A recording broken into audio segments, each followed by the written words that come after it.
दोस्तों भारतीय राज्य उड़ीसा सप्तपुरियों में से एक है, जहां पर प्रभु जगन्नाथ का विश्व प्रसिद्ध मंदिर है। इसे 4 धामों में से एक माना जाता है। इस मंदिर को राजा इंद्रद्युम्न ने हनुमान जी की प्रेरणा से बनवाया था। कहते हैं कि इस मंदिर की रक्षा का दायित्व प्रभु जगन्नाथ जी ने हनुमान जी को सौंप रखा है। यहाँ के कण कण में हनुमान जी का वास है। हनुमान जी ने यहाँ पर कई तरह के चमत्कार किए हैं। दोस्तों भगवान हनुमान हिंदू धर्म की रक्षा और अपने भक्तों को बचाने के लिए इस कलयुग में जीवित है और संपूर्ण धरती पर विचरण करते रहते हैं। हनुमान जी की शक्ति को कौन नहीं जानता। उनकी शक्ति की कोई लिमिट नहीं है, उनके आकार की कोई माप नहीं है। भगवान हनुमान पर किसी भी अस्त्र शस्त्र का कोई प्रभाव नहीं होता है। जो भी भक्त हनुमान जी का ध्यान करते हैं उन्हें भगवान श्री राम की कृपा तुरंत ही प्राप्त होती है। दोस्तों हनुमान जी पर भगवान राम की विशेष कृपा है और जो भी सच्चे मन से भगवान राम और हनुमान जी का ध्यान करता है उसकी सभी परेशानियों का अंत हो जाता है। हनुमान जी भगवान शिव के 11वें रुद्र अवतार सबसे ज्यादा बलवान और बुद्धिमान हैं। कहते हैं कि हनुमान जी केवल भक्तों की ही नहीं बल्कि भगवान की भी रक्षा करते हैं। दोस्तों क्या आपको पता है कि जगन्नाथपुरी में हनुमान जी को बांध कर रखा गया है और भक्त उन्हें जंजीरों में बंधे हुए ही पूजते हैं। जब आप जगन्नाथपुरी धाम जाएंगे तो आप भी भगवान जगन्नाथ और हनुमान जी के चमत्कारों को महसूस कर पाएंगे। दोस्तों जगन्नाथपुरी एक वैकुंठ है। वैकुंठ का शाब्दिक अर्थ होता है जहाँ पर कुंठा ना हो। कुंठा यानी कि निष्क्रियता, अकर्मण्यता, निराशा, हताशा, आलस्य और दरिद्रता। इसका मतलब हुआ कि वैकुंठ धाम एक ऐसा स्थान है जहाँ कर्महीनता नहीं है, निष्क्रियता नहीं है। कहते हैं कि मरने के बाद पुण्य कर्म करने वाले लोग स्वर्ग या फिर वैकुंठ जाते हैं। हिंदू धर्म के अनुसार कैलाश पर्वत पर महादेव ब्रह्मलोक में ब्रह्मदेव बसते हैं। उसी तरह भगवान विष्णु का निवास वैकुंठ में बताया गया है। दोस्तों चाहे कोई भी युग हो, हर युग में भगवान हनुमान और राम जी की जोड़ी अवश्य देखने को मिलती है, क्योंकि हनुमान जी अपने प्रभु से दूर नहीं रह सकते। दोस्तों कहते हैं कि स्वयं भगवान जगन्नाथ जी ने ही हनुमान जी को जंजीरों से बांधा था और तब से ही वे जगन्नाथपुरी में बंधी हुई अवस्था में विराजित हैं। चलिए आज का वीडियो शुरू करते हैं और आपको बताते हैं कि जगन्नाथपुरी धाम में महाबली हनुमान जी को बांधा क्यों गया है और जगन्नाथपुरी में ऐसे कौन कौन से चमत्कार हैं जो हनुमान जी कर रहे हैं। दोस्तों यदि आपने अभी तक इस चैनल को सब्सक्राइब नहीं किया है तो तुरंत कर लीजिए और एक बार सच्चे दिल से नीचे कमेंट बॉक्स में जय जगन्नाथ अवश्य लिखिए। मैं हूँ आपका दोस्त प्रतीक और चलिए शुरू से शुरू करते हैं। मित्रों धरती का वैकुंठ कहा जाने वाला पुरी का जगन्नाथ मंदिर कई बड़े रहस्यों से भरा पड़ा है। इस मंदिर में भगवान श्री कृष्ण अपने भाई बलराम और बहन सुभद्रा के साथ विराजमान हैं। इस मंदिर के कुछ ऐसे रहस्य हैं जिनको वैज्ञानिक समझ नहीं पाए हैं। कहते हैं कि भगवान जगन्नाथ ने इस मंदिर की रक्षा की जिम्मेदारी हनुमान जी को सौंप रखी है। दोस्तों जिस तरह से महाभारत युद्ध में हनुमान जी अर्जुन के रथ पर विराजमान थे ताकि वे अर्जुन को सभी शक्तिशाली अस्त्र एवं शस्त्र से बचा सके, उसी तरह से भगवान हनुमान कलयुग में जगन्नाथ जी की रक्षा के लिए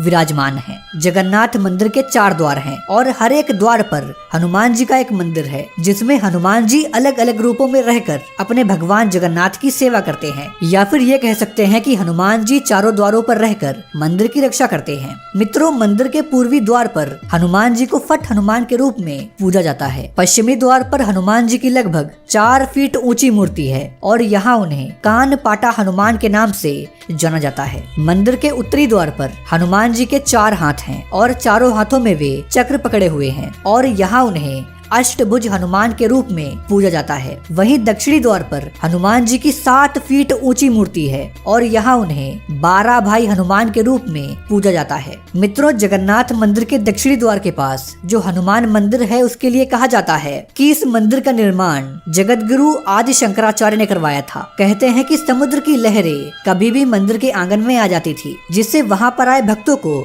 बहुत परेशानी होती थी। इसे रोकने के लिए आदि गुरु शंकराचार्य ने मंदिर के दक्षिणी द्वार पर हनुमान जी की मूर्ति स्थापित की, उनका आह्वान किया और हनुमान जी से समुद्र को रोक कर रखने की प्रार्थना की। कहा जाता है कि उसके बाद से हनुमान जी की कृपा से समुद्र की लहरें या फिर कोई भी प्राकृतिक आपदा उस मंदिर को लांघकर कभी भी जगन्नाथ मंदिर में प्रवेश नहीं की। यहाँ तक कि लोगों का ये भी कहना है कि जब साल 2019 में उड़ीसा में आए भयंकर चक्रवाती तूफान फानी ने पुरी में बहुत ही ज्यादा भयंकर तबाही मचाई थी, तब भी समुद्र की लहरें ज्यादा अंदर तक नहीं घुस पाई थी और जगन्नाथ मंदिर के मुख्य ढांचे को भी कोई भी नुकसान नहीं पहुंचा पाई थी। मित्रों इसी तरह मंदिर की बाकी दिशाओं में भी हनुमान जी भगवान जगन्नाथ के रक्षक के रूप में विराजमान हैं, जिनसे जुड़ी अलग अलग कहानियां हैं। मंदिर के मुख्य द्वार के सामने भी जो समुद्र है, वहाँ पर भी बेड़ी हनुमान का मंदिर है। ये मंदिर पुरी के चक्र नारायण मंदिर की पश्चिमी दिशा की ओर बना हुआ है। इस मंदिर में हनुमान जी बेड़ियां या फिर जंजीरों से बंधे हुए हैं,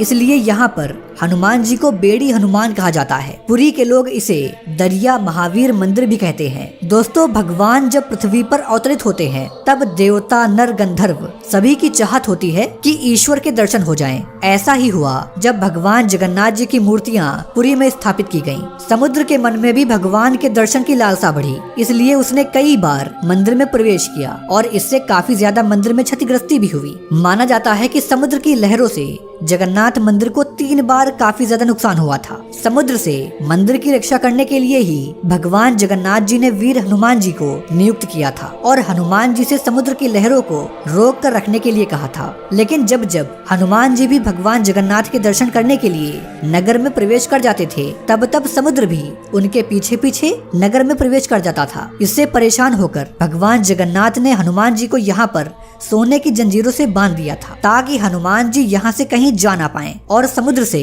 मंदिर की रक्षा होती रहे। तभी से यहाँ समुद्र के तट पर बेड़ी हनुमान का प्राचीन और प्रसिद्ध मंदिर है। यहाँ पर आने वाले भक्त बेड़ी हनुमान जी के दर्शन करना कभी भी नहीं भूलते। कहते हैं कि जगन्नाथ मंदिर के कण कण में हनुमान जी का वास है। हनुमान जी ने यहाँ पर कई तरह के चमत्कार दिखाए हैं। उन्हीं चमत्कारों में से एक है समुद्र के पास स्थित इस मंदिर के अंदर समुद्र की आवाज न सुनाई देना। ये आज भी एक रहस्य है कि मंदिर के सिंह द्वार से पहला कदम अंदर रखते ही आप समुद्र की लहरों की आवाज को नहीं सुन पाएंगे। आश्चर्य की बात ये है कि जैसे ही आप मंदिर से एक कदम भी बाहर रखेंगे, वैसे ही आपको समुद्र की आवाज सुनाई देने लगेगी। कहते हैं कि ये चमत्कार हनुमान जी का ही है, जिसके पीछे भी एक कहानी है। माना जाता है कि भगवान जगन्नाथ समुद्र की लहरों की तेज आवाज की वजह से ठीक से सो नहीं पा रहे थे। जब उनकी ये परेशानी भगवान हनुमान जी को पता चली, तो हनुमान जी अपनी शक्ति से खुद को 2 भागों में बांट लेते हैं और फिर वे हवा की विपरीत दिशा में तेजी से मंदिर के पास चक्कर लगाने लगते हैं। इससे हवा का एक ऐसा चक्र बना